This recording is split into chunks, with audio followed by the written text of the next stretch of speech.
friends, welcome to my channel. Today I will be mounting this Bulbophyllum vaginatum orchid of mine on a piece of styrofoam, and I will also tell a little about Bulbophyllum care in general. So here is my Bulbophyllum vaginatum that I had purchased recently. It's a healthy orchid. The blooms look like this. This is the image from Google search. So the blooms are yellow, very interesting. They somehow look like fire crackers to me. So this one came potted in this plastic pot with cocoa chips as the media.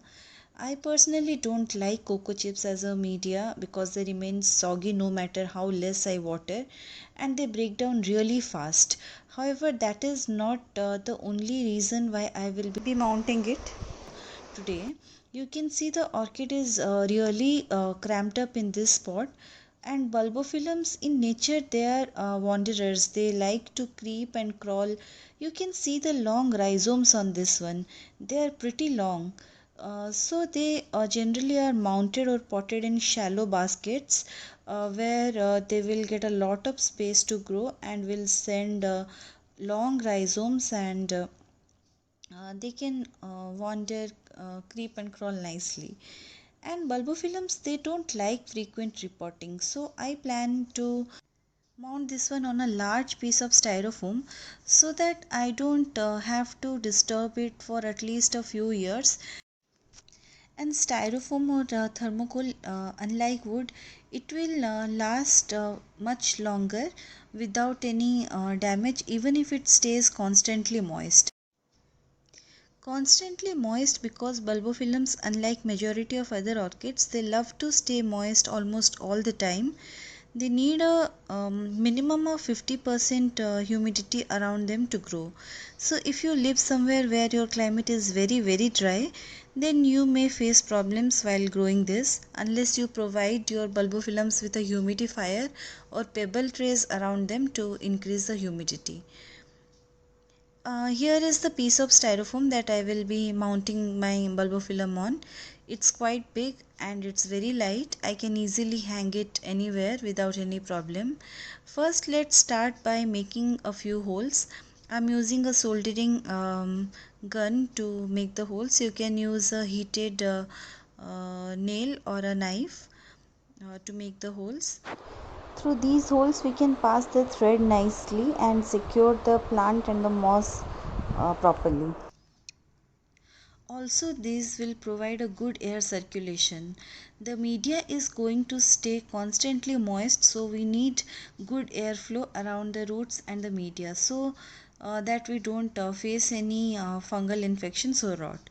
Now I will add a nice thick layer of sphagnum moss on this thermocol. This is not the best quality moss, I must say, but this isn't bad either. So I'll put some moss all around the thermocol. You can cover both the front and the back surfaces of the mount with the moss. Tie the moss with a cotton or plastic thread, anything of your choice.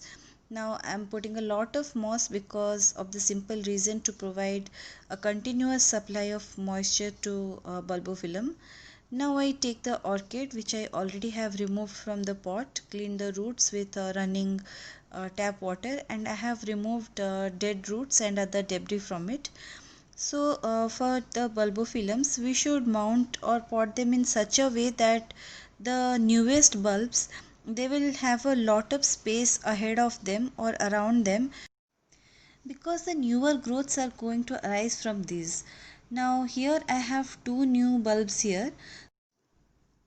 So I'm planning to place the orchid in such a way that both these new bulbs, they will be on two sides of this mount, so that they can send the new growths or the new rhizomes to any side they want. The new growth can wander to the back surface of the mount or to the side of the mount or towards the front surface of the mount. I hope it makes some sense. Now after positioning the orchid, I will fix it with a thread.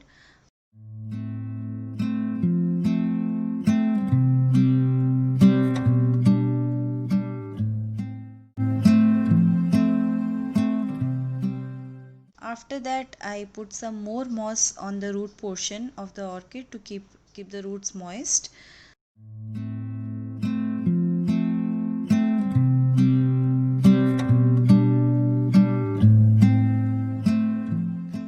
So our mount is ready. It's really super light, so it can be hung anywhere very easily. And I have few other orchids mounted on styrofoam as well, which are doing really good. And this is not the only way that I recycle styrofoam. I use the smaller bits in my potting mix, and the larger pieces I put them in the bottom of the pots, and I pass a stake through it, and I tie the orchid to the stake so that the orchid is stable in its place. You can check how exactly I do it in my previous repotting and mounting videos. Link is here in the info card as well as in the description. So this mount will stay here in the shaded window for a few days till the plant is stable. Then I will gradually introduce it to my balcony, the shaded portion of my balcony where I keep my other bulbophyllums, phalaenopsis and oncidiums. Basically that area, it receives very bright light all throughout the day, but it is never hit by direct sunlight. Bulbophyllums don't need direct morning or evening sunlight like Cattleyas or Vandas. They can thrive really well even with nice bright light. This particular variety is a warm growing one, so not a problem in my climate. There are a few that are cool to intermediate temperature requiring ones, so make sure to research about the particular one that you will be buying. So coming to watering, I will be spraying this thoroughly daily, once daily, and on hot days I might even spray it twice daily. If you live somewhere where the humidity is very low, then you may even have to give your mount daily soaks, or soak them every couple of days. The basic thing that we have to keep in our mind is that we never have to let the mount or the media go completely bone dry. That is really not desirable for bulbophyllums. We should water it again when the media is still moist, not dripping wet but still moist.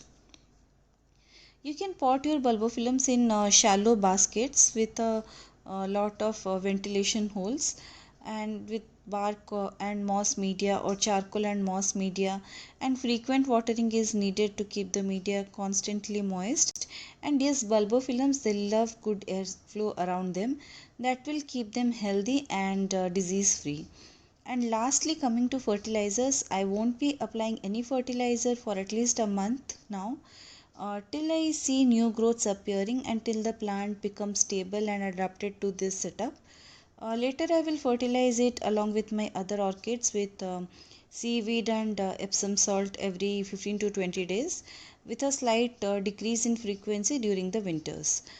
When growth in general, it becomes slower.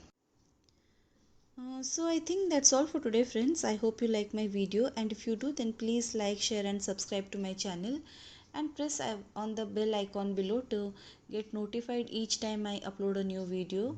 Thanks for watching. Bye bye.